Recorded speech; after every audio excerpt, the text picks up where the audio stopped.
Hello, ಎಲ್ಲರಿಗೂ ನಮಸ್ಕಾರ. ಒಗ್ಗರಣೆ ರೆಸಿಪಿ ಅಂದರೆ ಯಾರಿಗೂ ಇಷ್ಟ ಆಗಲ್ಲ, ಅದರಲ್ಲೂ ಒಗ್ಗರಣೆ ಮೊಸರು ಅಂದರೆ ಯಾರಿಗೂ ಇಷ್ಟ ಆಗಲ್ಲ. ಈ ರೀತಿ ಮಾಡಿದ್ರೆ ಅಂತೂ ಎಲ್ಲರೂ ಕೂಡ ಮನೆಯಲ್ಲಿ ಚೆನ್ನಾಗಿ ತಿಂತಾರೆ.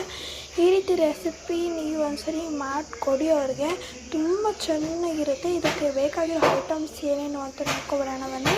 ಬೇಕಾಗಿರೋ ಇಂಗ್ರೀಡಿಯೆಂಟ್ಸ್ ಅಂದರೆ 1 ಚಮಚ ಜೀರಿಗೆ, 1 ಚಮಚ ಸಾಸಿವೆ, 1-2 ಮೆಣಸಿನ್ಕಾಯಿ, ಹಸಿಮೆಣಸಿನ್ಕಾಯಿ ಸ್ಲೈಸಸ್ಸು ಅಥವಾ ಒಣಗಿರೋ ಮೆಣಸಿನ್ಕಾಯಿ 3-4, ತಿರ್ಗಾ 1 ಟೇಬಲ್ ಸ್ಪೂನ್ ಕಡಲೆಬೇಳೆ, ಮಾಡೋದಕ್ಕೆ ಎಣ್ಣೆ, 1 ಈರುಳ್ಳಿ, ಜಜ್ಜಿರೋ ಬೆಳ್ಳುಳ್ಳಿ, ಸ್ವಲ್ಪ ಅರಿಶಿನ, ಮೊಸರು, ಎಣ್ಣೆ, ಉಪ್ಪು. ಇದು ಬೇಕಾಗಿರೋ ಇಂಗ್ರೀಡಿಯೆಂಟ್ಸ್. ಸ್ವಲ್ಪ ಉಪ್ಪು ಹಾಕ್ಕೊಂಡು ಈ ಸ್ಲೈಸ್ ಲೋಟದಷ್ಟು ನಾನು ವಾಟರ್ನ ಹಾಕ್ಕೊತಾ ಇದ್ದೀನಿ.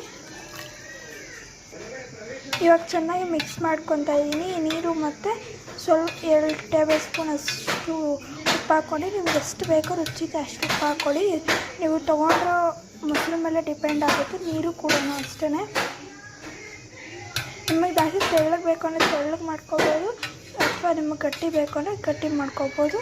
ಇವಾಗ ನಾನು ಮೀಡಿಯಮ್ಮಾಗಿ ಮಾಡ್ಕೊಂಡಿರೋ ಅಂಥದ್ದು. ಇವಾಗ ನಾನು ಪ್ಯಾನ್ ಹಚ್ಕೊಂಡು ಮೀಡಿಯಮ್ ಫ್ಲೇಮಲ್ಲಿ ಇಟ್ಕೊಂಡ್ಬಿಟ್ಟು ನಾನು ಇವಾಗ 1-2 ಟೇಬಲ್ ಸ್ಪೂನಷ್ಟು ಎಣ್ಣೆ ಹಾಕ್ಕೊತಾ ಇದ್ದೀನಿ.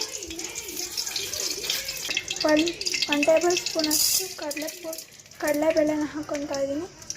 ಇದನ್ನು ಹಾಕ್ಕೊಂಡು ಒಂದು 10 ಸೆಕೆಂಡ್ಸ್ ಅಷ್ಟು ಫ್ರೈನ ಮಾಡ್ಕೋಬೇಕು.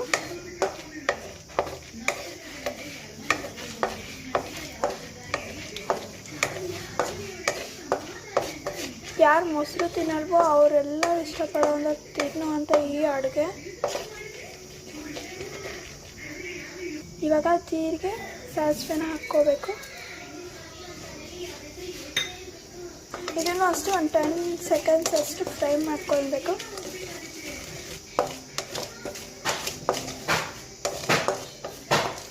ಫ್ರೈ ಇವಾಗ ಆಗಿದೆ. ನಾವಿವಾಗ ಮೆಣಸಿನ್ಕಾಯಿ, ತಿರ್ಗಿ ಆಮೇಲೆ ಈರುಳ್ಳಿನ ಹಾಕ್ಕೋಬೇಕು. ಮೆಣಸಿನ್ಕಾಯಿ, 1 ಈರುಳ್ಳಿ ಹಾಕ್ಕೊಂಡು ನಾವು ಚೆನ್ನಾಗಿ ಫ್ರೈ ಮಾಡ್ಕೋಬೇಕು. ಈರುಳ್ಳಿ ಒಂದು ನಿಮಿಷದಷ್ಟು ಫ್ರೈ ಮಾಡಿಕೊಂಡ್ರೆ ಅದು ಒಳ್ಳೆ ಟ್ರಾನ್ಸ್ಪರೆಂಟಾಗಿ ಬದಲಾಗುತ್ತದು.